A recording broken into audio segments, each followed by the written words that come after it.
Let's keep this short, Damon Kirk said, adjusting his overpriced haircut in the webcam. His grin stretched across the screen like a bad botox job. Effective immediately, your roles are being sunset. You're not being let go, you're being repositioned to the job market. And just like that, half the Zoom gallery blinked out, cameras switching off one by one like dying porch lights.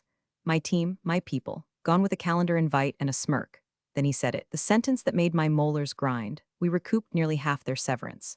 Budget optimization, folks, recouped. He used the word recouped like our livelihoods were bottle deposits at a gas station. I didn't blink, I didn't cry.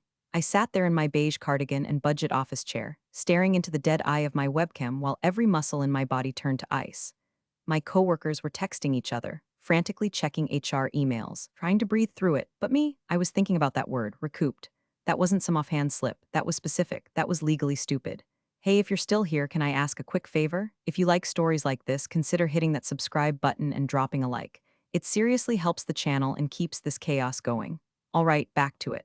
The call ended with Damon logging off first, like a drunk prom king who thought he crushed a speech but forgot to zip his fly. HR didn't even stay on to answer questions. Typical Stratwell procedure, kick the dog and shut the door. I checked my inbox. Sure enough, there it was, severance package confidential. I opened it, scanned the numbers, something was off.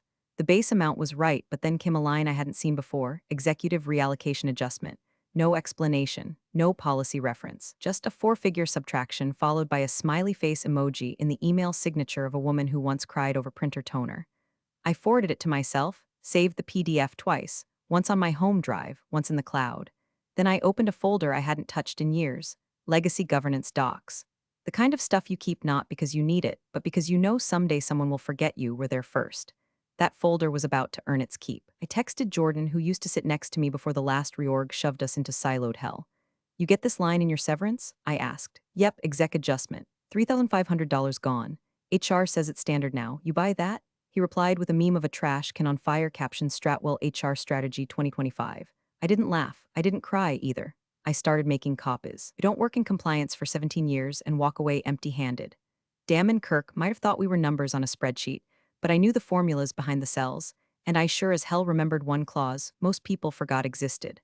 A clause I hadn't thought about since the day I watched the founding partner, Margaret Teller, slap it on the table during a board meeting no one but six of us survived.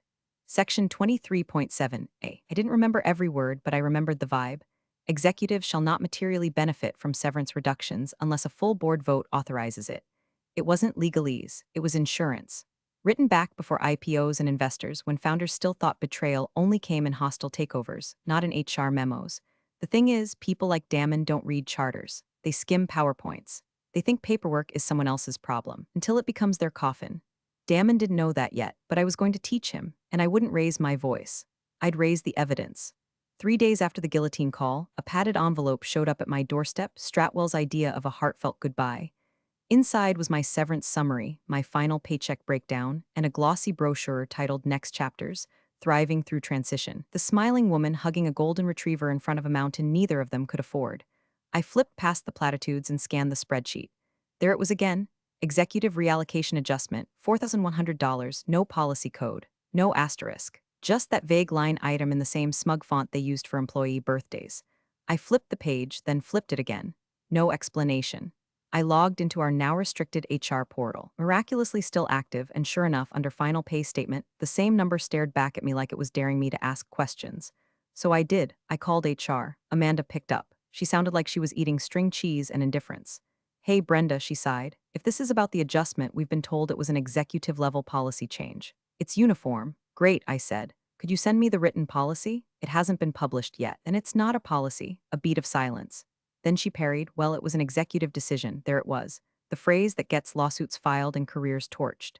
I posted a casual note in the alumni Slack. Quick question, anyone else see this executive reallocation deduction in their severance? Within 15 minutes, 12 people DM'd me. $2,700, $3,900, $5,000. Same label, same vagueness, same corporate shoulder shrug. Then came the messages that really mattered. Damon's bragging he saved the company $200K on severance. Said it in a meeting with legal. Someone joked he should get a cut of it. He laughed, didn't deny it.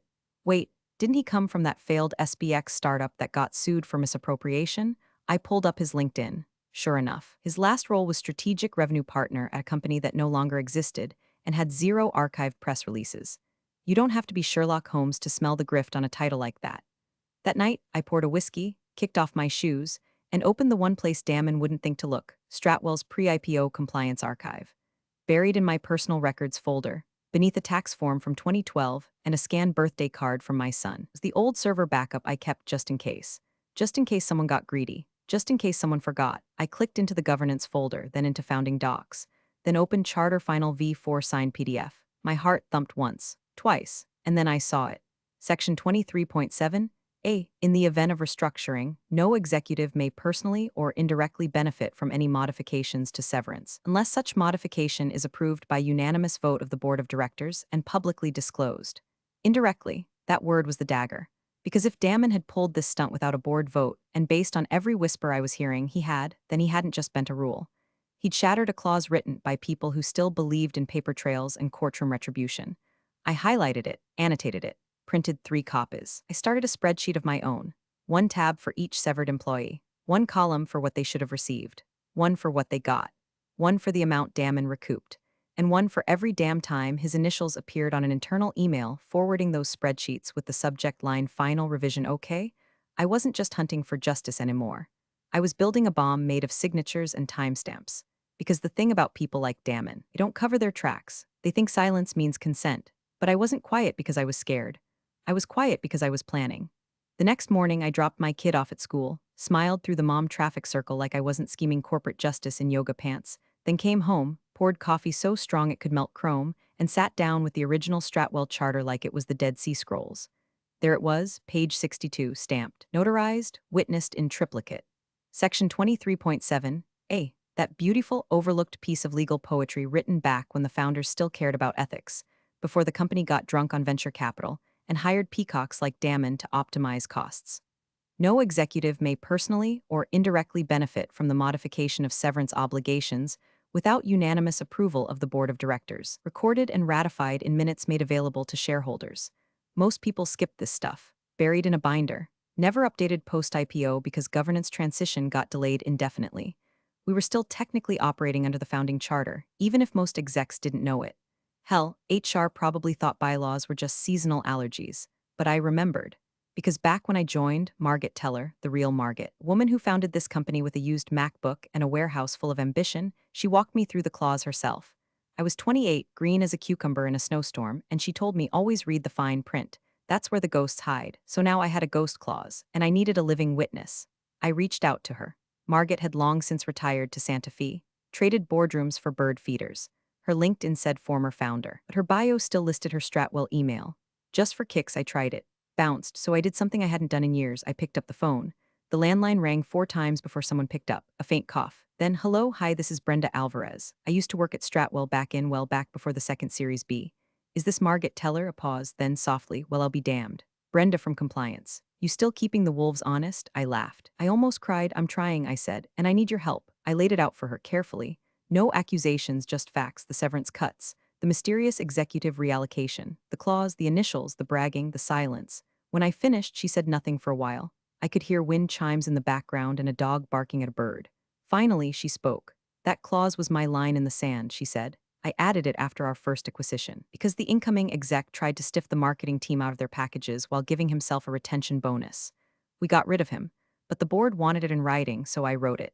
Is it still enforceable? If you have the signed version and no amendments post-IPO, then it's very enforceable." "I do," I said, and they didn't. She chuckled. "Damn girl, you got him by the ethics." She offered to send me a sworn statement verifying the intent and integrity of the clause. Said she'd even pull her own copy and FedEx it, notarized. Told me she was proud I'd kept the receipts. Before we hung up, she added one thing: "Be careful, Brenda. Men like Damon, they're arrogant until they're scared. Then they're dangerous." I thanked her, hung up, and leaned back in my chair. This wasn't just a paper cut anymore. It was a blade, and I was about to make it count. I called a lawyer next. Not some billboard blowhard with a Bluetooth headset. A real employment attorney who used to clerk for labor court judges. She answered after 2 rings. "I read your clause," she said, 2 hours after I'd sent the documents. "Brenda, this is exquisite. Can it hold?" "Absolutely." She paused, then added with a tone that made my spine straighten, "Let's build the case." My attorney's name was Renee Dawes. She had the voice of a librarian and the kill rate of a courtroom sniper. She didn't wear power suits or give speeches. She wielded evidence like piano wire. Her office was in a converted firehouse, no receptionist, just a sign on the door that said, "Tell the truth." Bring receipts. I showed up with a manila folder fat enough to raise suspicion at airport security. Slack transcripts, severance spreadsheets, email chains with final adjustment subject lines, calendar invites that proved Damon signed off on every deduction. I even had a screen recording of the Zoom where he grinned and said, "We recouped half their severance."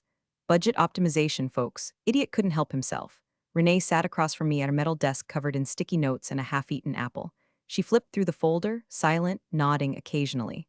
At one point, she let out a small exhale, almost a laugh, and tapped the clause I'd highlighted in the original charter. "Beautiful," she muttered. "You mean useful, right?" "No," she said, finally looking up. "I mean beautiful. This clause is like a landmine in a picnic, and your boy Damon is dancing barefoot." That was the moment I exhaled. Not in relief, just a shift, like something in my chest clicked into place. This wasn't a maybe. It wasn't a wild hope. It was real. It had legal weight. It had teeth. We got to work. Renee gave me a list. Every policy manual that referenced severance. All historical precedent. Any documented evidence of Damon's involvement in financial decisions tied to terminated staff. Every Slack message that hinted at motive. I had most of it already. 17 years in compliance doesn't just leave you with good instincts. It gives you a kind of sixth sense for what you'll need later when someone inevitably screws you over. Cataloged everything by timestamp. Cross-referenced messages with payout dates. Matched spreadsheet versions against email forwards. We found one internal memo from Damon to HR that simply read, "Make sure reallocation is in effect for all severance moving forward." Signed DK. That one got its own folder tab. We didn't rush. We built it slow, deliberate, like laying bricks around a campfire, knowing eventually someone's gonna fall in. Meanwhile, word kept trickling in from my former coworkers. Damon had stopped pretending. He was openly boasting about making budget by restructuring redundancies. There was even talk that he was trying to angle himself into a higher title, EVP or something equally hollow. I heard someone say he was pitching a speaking gig at a business conference about cost containment through HR flexibility. I almost choked on my tea. Some of my friends told me I should go public, post something online, leak it to a journalist, start a little righteous fire and roast him alive on LinkedIn. I didn't. I just smiled and said, let him relax first, because Damon was the kind of man who only made mistakes when he thought the game was already won. The more he preened, the more carelessly he signed things. Every puffed-up company-wide email, every interview he gave about modern leadership, every adjustment he tried to sneak through HR without protocol, that was another brick in the case Renee and I were building. Let him relax. Let him think he'd won. Let him write one more check with that smug fountain pen of his. Because when this hit court, it wouldn't be about noise. It'd be about paper, signatures, clauses, words he never read, and silence. Silence would be my witness. We filed the official breach claim 6 weeks later. The paperwork was sent by courier. Signature required. One envelope to Stratwell's legal team. One to the board's compliance chair. This was Renee's idea, hand-delivered to Damon's assistant, in an envelope so thick it looked like a phone book and so official it practically screamed, "Merry Christmas, asshole." Inside, the charter, the clause, a detailed timeline, and a spreadsheet that ended with one line in bold red, unauthorized executive profit via severance reduction, $198,400. Damon's initials were on all but 2 rows. We didn't include a cover letter. We didn't need to. The courier confirmed delivery at 9:03 a.m. By 9:11, Damon had already forwarded the packet to Stratwell's legal with the subject line, "Absolute nonsense. Handle it." Classic Damon. Dismissive in public, probably pacing in private. That same morning, 3 people still inside the company told me he looked like someone had stolen his favorite mirror. But officially, his response was predictable. "It's a bluff," he said in an all-hands strategy call later that day. "These people don't have the resources to take this anywhere. We've retained legal support and we're moving forward like nothing happened." Retained legal support, my ass. He'd hired Cantrell. Moore and Dyer, a firm so aggressive they once sued their own mailroom for unionizing. They weren't cheap, which meant Damon was scared, no matter how loud he laughed. The first thing Cantrell's team did? File for early dismissal. Claimed the clause was outdated, ceremonial, and irrelevant in the post-IPO landscape. Said no reasonable executive could be expected to adhere to pre-public documents unless explicitly cited in the employee handbook. Also tried to frame the deductions as forward-looking budget corrections rather than retroactive severance tampering. That made Renee laugh so hard she had to mute herself during the Zoom. We responded with 32 pages of annotated contracts, screenshots of payroll systems still citing the original charter in their policy indexes, and 6 board meeting notes from the past 5 years where Section 23.7a was referenced as binding precedent. The judge denied the dismissal without even blinking. That was when the dam started to crack, not publicly, not yet. Internally, because legal didn't just reject the dismissal. The judge ordered a preliminary evidentiary hearing. That meant discovery. That meant we got access to emails, audit logs, and board correspondence. It meant Damon's bluff just turned into a legal minefield. The day after the dismissal ruling, I got a message from someone I hadn't heard from in months. Michelle, a former Stratwell board liaison turned nonprofit CFO. She didn't mince words. Brenda, what the hell is Damon into? I called her. She'd heard about the clause from another former exec. Word was trickling into board inboxes, quiet questions, concerned whispers. No one wanted to look like they'd been asleep at the wheel if this went nuclear. Especially not with Severance at stake. Damon's fingerprints smeared all over it like greasy BBQ sauce on white gloves. A week later, the whispers turned into phone calls. One director demanded a private briefing.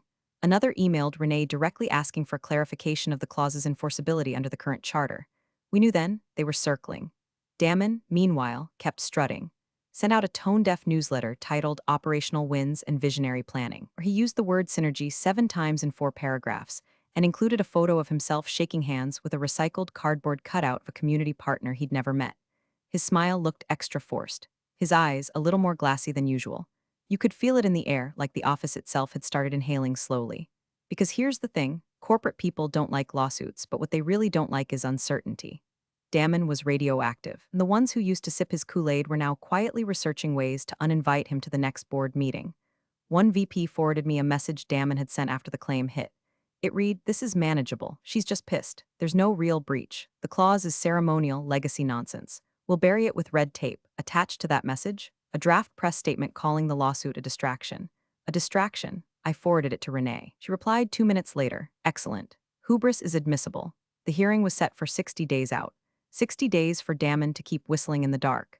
60 days for us to open the floorboards and shine a flashlight on every nail he thought no one would notice. 60 days to let the pressure build so slow and steady it'd feel like nothing, until something snapped. And it would, because Damon thought money insulated him. Forgot the one thing people like him always forget. Paper cuts bleed, too. The pretrial conference was held in a quiet courthouse conference room with cheap coffee, flickering fluorescents, and chairs that looked stolen from a defunct Holiday Inn.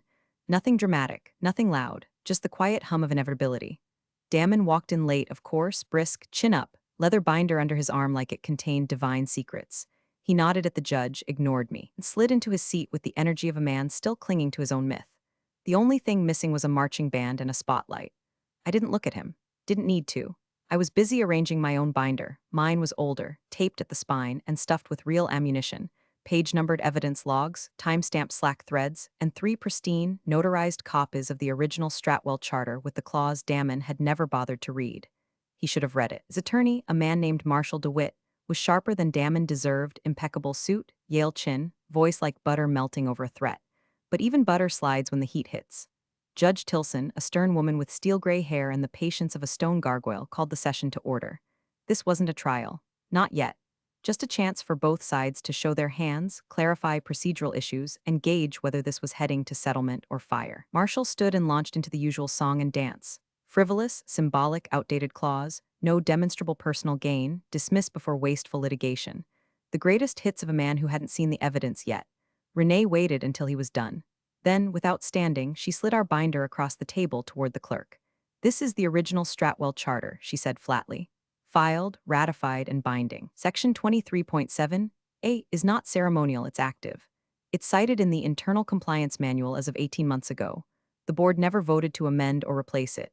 And here," she tapped a tab with a red sticker, "is Mr. Kirk's digital signature authorizing severance modifications, which directly violated that clause." Marshall smirked. "I'm sure we can discuss the intent. The clause doesn't care about intent," Renee said, finally looking up. "Cares about authorization, which he never had."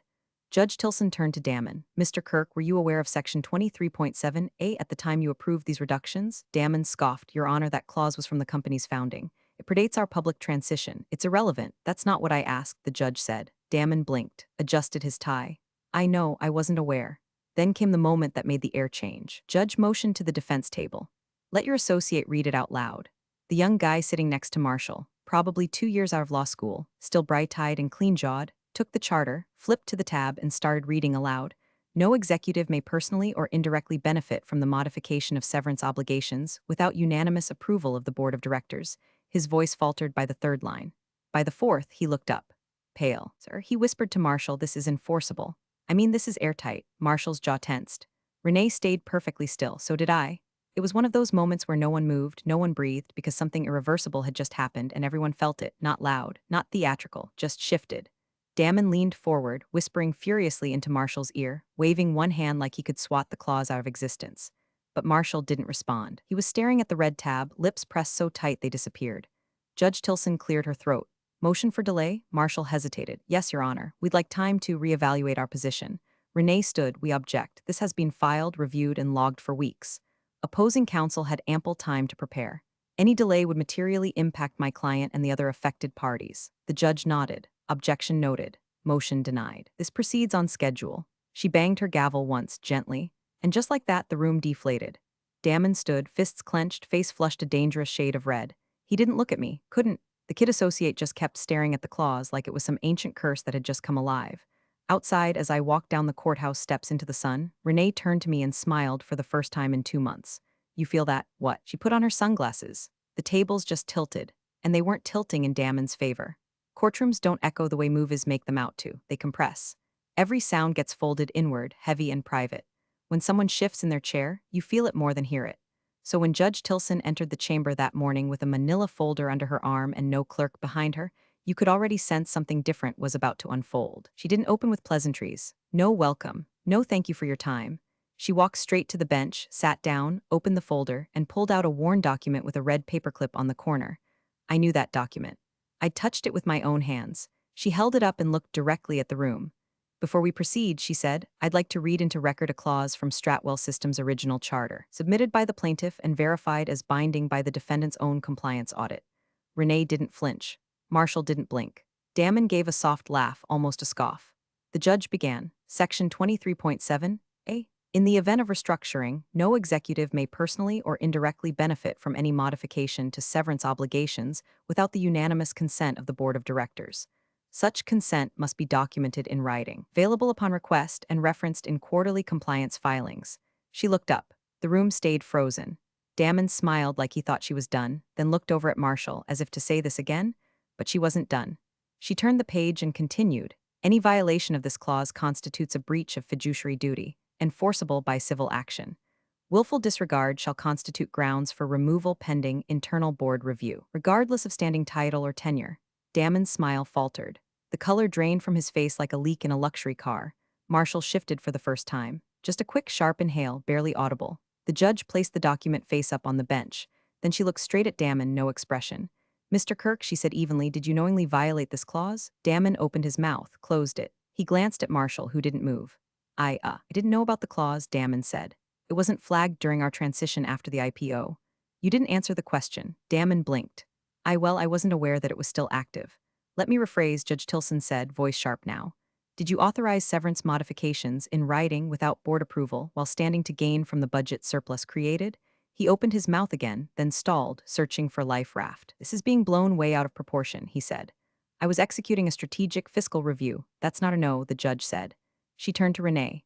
Do you have a copy of the severance spreadsheets mentioned in your original filing? Renee stood, calm as a glacier. Yes, Your Honor, with Damon Kirk's initials in the approval column. We also have Slack logs where he confirms the policy shift and refers to the savings as extra room for executive performance incentives. Marshall broke his silence. Objection, contextual phrasing, sit down, the judge said. Marshall sat. Damon was visibly sweating now. He leaned forward like he wanted to stand and then realized there was nowhere to go. The judge continued, we are now beyond preliminary posture. Evidence of breach is evident and credible. This court intends to proceed with a full evidentiary review under civil fiduciary statutes. Any attempt to settle must now go through formal channels. That was it. No gavel, no shouting. Just the sound of the floor dropping out beneath Damon Kirk's meticulously polished shoes. He didn't say a word as the judge exited, just sat there, red in the face, white around the mouth. Hands trembling slightly, one clenched on the table, the other slowly closing over the armrest like he needed something to anchor him. And for the first time since he'd stepped into Stratwell with his flashy title and empty promises, Damon Kirk looked exactly like what he was, cornered. Renee leaned over to me and whispered, you see that? What? He just realized this isn't about optics anymore. I didn't reply. I didn't need to because the silence was doing all the work now. And for once, he was the one being watched. By the time the afternoon session started, courtroom air had shifted from tension to thick, silent heat, not the sweaty kind. The kind you feel just before a storm rolls in, static crawling up your spine. Damon sat stiffly beside Marshall, no longer adjusting his tie or smoothing invisible wrinkles. His water glass was full, untouched. His smile was gone. Judge Tilson entered again with the same no-nonsense stride, no flair, no delay. She sat, glanced at her notes, then lifted the charter once more. Not to read, but to hold it like a warning. "We'll now address executive knowledge and authorization," she said flatly. "Defense, please confirm. Was Mr. Kirk presented with this charter during his onboarding process?" Marshall didn't answer right away. Instead, he did something I hadn't expected. He removed his glasses and turned slowly to face Damon. "Damon," he said, his voice lower now, no courtroom thunder, just quiet pressure, "you approved this charter, correct?" The room could have snapped in half with the silence that followed. Damon flinched, just barely, his lips parted but nothing came out. He glanced at me, actually looked at me for the first time since this started, and there it was in his eyes, not anger, not even shame, just panic, cornered animal stuff. I don't remember," he said weakly. "There were a lot of documents." Marshall didn't blink. "But your signature is on the acknowledgement form, is it not?" Damon didn't answer. "Let the record show," Marshall said carefully, "that the executive acknowledgement file submitted during discovery includes Mr. Kirk's e-signature, date-stamped, affirming receipt and review of the original Stratwell Charter, including Appendix C governance clauses." He didn't sound angry. He sounded resigned. Judge Tilson nodded, scribbled something. Then she turned her attention back to Damon. "Mr. Kirk," she said, eyes sharp now, "was your personal performance bonus, or any incentive structure tied to budget targets, directly or indirectly impacted by the cost savings created from the reduced severance packages?" Damon blinked fast. I wouldn't say directly yes or no." He swallowed hard. "Yes, there it was, the needle, in the vein." My heart didn't race. I didn't feel triumphant or giddy. Just still. Steady. Renee, on the other hand, chose that exact moment to reach into her folder and slide a new exhibit across the table toward the judge. A color-coded spreadsheet, annotated, time-stamped, printed on ivory paper like an obituary. "Your Honor," she said calmly, "this document tracks every severance agreement processed under Mr. Kirk's approval during the affected restructuring window. As you can see, each document contains either his full signature or, at minimum, the DK authorization stamp approved by Stratwell's own internal e-signature system." She flipped to the second page. "This column," she said, tapping twice, "tracks the corresponding reduction amounts. This column tracks the internal budget projections. And this final column, highlighted here, matches each reduction against Mr. Kirk's personal quarterly performance bonus calculation as submitted to payroll. The delta from the adjusted severance directly contributed to his bonus payout, exceeding the original threshold by exactly $21,300. Marshall exhaled slowly and placed both hands on the table. Damon just stared at the spreadsheet like it might burst into flames and save him. The judge leaned back slightly, eyes narrowing. She didn't ask another question. She just watched him. And that was worse. Because silence from a judge doesn't mean she's done thinking. It means the walls are closing in. Finally, Tilson spoke again. "This court will enter into record the evidence of direct financial benefit tied to unauthorized severance reductions. Additional financial discovery will proceed immediately, and the court will also prepare instructions for potential punitive review." She didn't raise her voice. She didn't need to. Renee slid the binder shut with a soft thud. A sound I'll hear in my sleep for years. Not dramatic, not cruel, just final. Damon was sweating through his collar now. I could see a faint mark spreading across his chest. His posture collapsed slightly like a tent whose pole had just been yanked out. His lawyer didn't look at him again. As we gathered our papers, Renee turned to me and said, under her breath, "That's the sound of a man realizing the money wasn't worth it." She wasn't wrong. You could spend a decade pretending to be untouchable. But it only takes one clause, one signature, one spreadsheet, one woman who never deleted the original file, to knock the crown off your head without ever raising her voice. And I hadn't even played my final card yet. The judgment came on a Thursday morning, gray and cold, like the sky itself wanted to keep things quiet. No press. No grand finale music. Just the hard, polished truth read out loud into the silence of that courtroom, like a funeral eulogy for Damon Kirk's career. Judge Tilson delivered the ruling with the same calm she'd kept from the beginning. No gavel theatrics. Just words. "This court finds that Damon Kirk did knowingly breach his fiduciary duty as a corporate officer of Stratwell Systems," she said, her voice even, surgical. "Furthermore, the court finds evidence of concealed financial conflict in violation of Section 23.7a of the Stratwell Founding Charter." She turned a page. The paper rustled like thunder. "As such, the severance packages previously altered under Mr. Kirk's authorization are to be reinstated in full, with a 10% penalty applied for each affected employee." She looked up, right at him. "The total financial damages awarded to the plaintiffs, including penalties, amount to $344,800. No one moved. Damon didn't flinch, didn't cry. He just stared at the floor like if he looked hard enough, maybe it would open up and swallow him whole. Marshall had already packed his briefcase, quiet and efficient like a man used to walking away from wreckage. Judge Tilson wasn't done. based on the findings submitted to the court. This ruling will be referred to Stratwell's Board of Directors for internal governance review. Pending that review, Mr. Kirk is to be removed from all operational and leadership roles immediately. She paused, not dramatically, just with weight. This hearing is concluded, that was it. No fireworks, no outbursts, just the final brick sealing the tomb. We stood. Renee shook my hand, no smile, just a firm squeeze. Her eyes said everything, you did it. Quietly, perfectly. Damon shuffled out the side exit, flanked by two corporate attorneys who looked more like accountants than defenders. No security escort, no walk of shame. Just a man with no more lies left to hold him up. I didn't watch him go. I walked out the main doors into the biting cold, coat zipped high, scarf tight around my throat. Stratwell HQ was only 3 blocks away. I didn't need to go there, but something pulled me in that direction. Muscle memory. Maybe, or maybe I just wanted to see it one more time where it all started. Where I'd kept my head down. Filed my papers, saved the charter. The building hadn't changed. Still gray and glass, pretending to be more important than it was. But I wasn't walking through those doors anymore. I was walking past them. My phone buzzed as I crossed the street. First, a text from Jordan, got the email. Severance reinstated. They even apologized. Brenda, what the hell did you do? Then another ping. A recruiter from a competitor. We heard what happened. Any chance you're open to chatting about a director role? Then finally one from Renee, claws held, it's over. I stopped on the corner, looked up at the Stratwell logo etched into the stone above the entryway, and realized for the first time in years I felt clean. Not vindictive, not smug, just finished. They had underestimated me, dismissed me, called me replaceable. And I didn't need to scream. I didn't need to tweet. I didn't even need to raise my voice. All I needed was the truth, and a clause they forgot to read. Thanks for watching, you cubicle warriors. Hit that subscribe button. Unless you're my old boss, then you're on your own. Revenge of the coffee pot strikes again.